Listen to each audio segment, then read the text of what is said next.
I was offered a position as Associate Professor of Medicine and Chief of Scientific Visualization at Yale University in the Department of Medicine. And my job was to write many of the algorithms and code for NASA to do virtual surgery in preparation for the astronauts going into deep space flight so they could be cut in robotic pods. One of the fascinating things about what we were actually working on is that we were seeing, using the new kind of scanning technologies, things that had never been seen before. I mean, not only in disease management, but also things that allowed us to see things about the body that just made you marvel. I remember one of the first times we were looking at collagen, and your entire body, everything, your hair, skin, bone, nails, everything is made of collagen. And it's a kind of a rope-like structure that twirls and swirls like this. And the only place that collagen changes its structure is in the corner of your eye. In your eye, it becomes a grid formation, and therefore it becomes transparent as opposed to opaque. So perfectly organized a structure, it was hard not to attribute divinity to it, because we kept on seeing this over and over and over again in different parts of the body. One of the opportunities I had was one person was working on a really interesting kind of micromagnetic resonance imaging machine with the NIH, and what we were going to do is scan a new project on the development of the fetus from conception to birth using these kinds of new technologies. So I wrote the algorithms and code, and he built the hardware. Paul Lauterborough then went on to win the Nobel Prize for inventing the MRI. I get the data. And I'm going to show you a sample of that piece from conception to birth.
Thank you. But as you can see, when you actually start working on this data, it's pretty spectacular. And as we kept on scanning more and more, working on this project, looking at these two simple cells that had this kind of unbelievable machinery that will become the magic of you.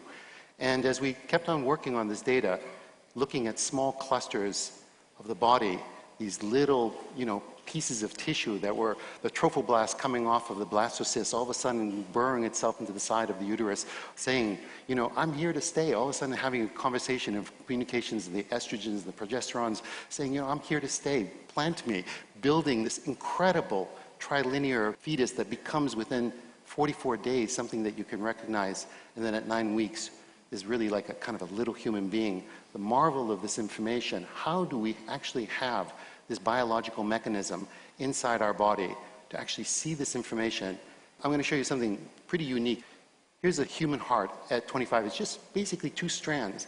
And like this magnificent origami, cells are developing at 1 million cells per second at 4 weeks as it's just folding on itself. Within 5 weeks, you can start to see the early atrium and the early ventricles. 6 weeks, these folds are now beginning with the papilla and the inside of the heart, actually being able to pull down each one of those valves in your heart until you get actually a mature heart, and then basically the development of the entire human body. The magic of the mechanisms inside each genetic structure saying exactly where that nerve cell should go. The complexity of these, the mathematical models on how these things are indeed done are beyond human comprehension. Even though I'm a mathematician, I look at this with a marvel of how do these instruction sets not make these mistakes as they build what is us. It's a mystery, it's magic, it's divinity.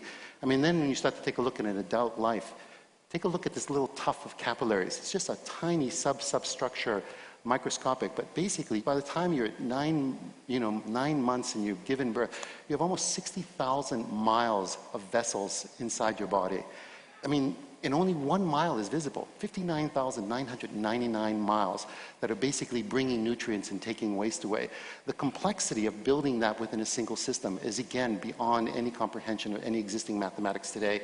And then instruction set from the brain to every other part of the body. Look at the complexity of the folding. Where is this intelligence of knowing that a fold can actually hold more information? So as you actually watch the baby's brain grow, and this is one of the things that we're doing right now. We're actually doing a longitudinal studies of actually scanning babies' brains from the moment they're born every 6 months until they're 6 years old. We're going to be doing actually about 250 children, watching exactly how the jirai and the sukai of the brains fold to see how this magnificent develop actually turns into memories and the marvel that is us. And it's not just our own existence, but how does the woman's body understand to have genetic structure that not only builds her own, but then has the understanding that allows her to become a walking immunological cardiovascular system that basically is a mobile system that can actually nurture, treat this child with the kind of marvel that is beyond, again, our comprehension, the magic that is existence, that is us. Thank you.